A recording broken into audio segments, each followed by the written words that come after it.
I've only ugly cried twice in my life. When my mother passed away, and about 6 months ago in my garage in a cold plunge.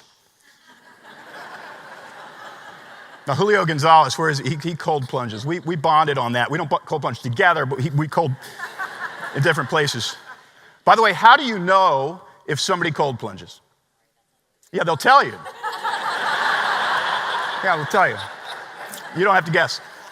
And I'm in this cold plunge, and I'm bawling, and I'm crying out to God. I'm like, you can't take me.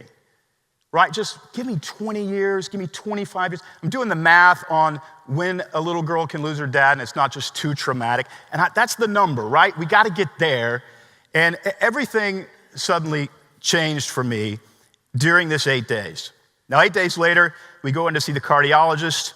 My wife is sitting there. She's very optimistic, very hopeful. A nurse comes in. The first question is, do you have your will and your estate in order? It's her first question. Again, unreasonable hospitality. She finishes, and the doctor comes in. He starts with the same sort of thing. And he's talking about this, and here's how it works, and this, and this, and that.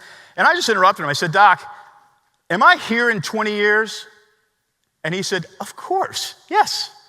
Yeah, we're going to do this and do this, and you're here. And I looked at my wife and said, honey, I'm here in 20 years. I said, any chance I'm here in 30 years? Am I going to make 80? And he said, yeah, if you eat well and take care of yourself, you can make 80. Looked at my wife and said, Don, I told you, that's great. I said, 90? He said, there's a chance you can make 90. I said, honey, I can make 90. She goes, eh.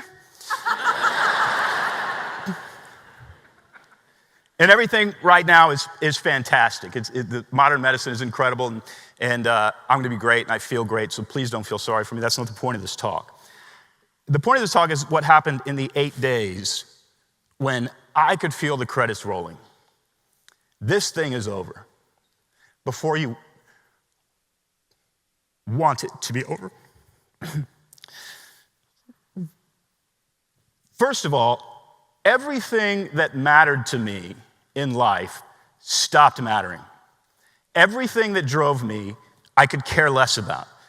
Knee-deep into a book that I think would have been a legacy book that would live way past me. Zero chance of me finishing that book. I don't care if you give me 5 years, I ain't writing that book. Because that book would cost me time with the people I love. And there are 3 levels of that. My family was first, and I didn't want to go because I love them so much. And there was so much meaning in that role that I get to play. Second was my buddies.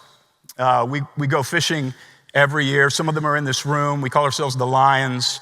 We are ridiculous man-children.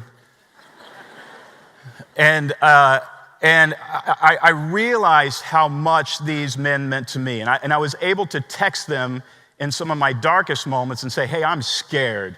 And will you pray for me? And will you think of me? And times when I really didn't want to go to my wife because I didn't want her to see me being a wimp, I could go to these guys and let them see me being a wimp. And they were amazing. And third was my team.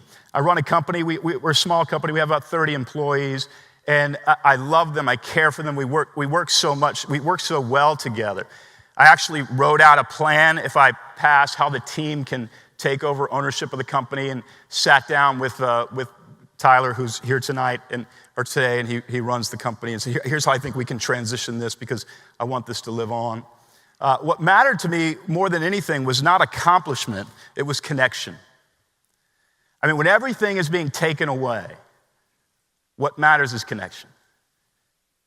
I know I've been there. I know I was only pretend there. And by the way, if you can get a doctor to lie to you and say you're dying, and a week later say he's kidding, do it.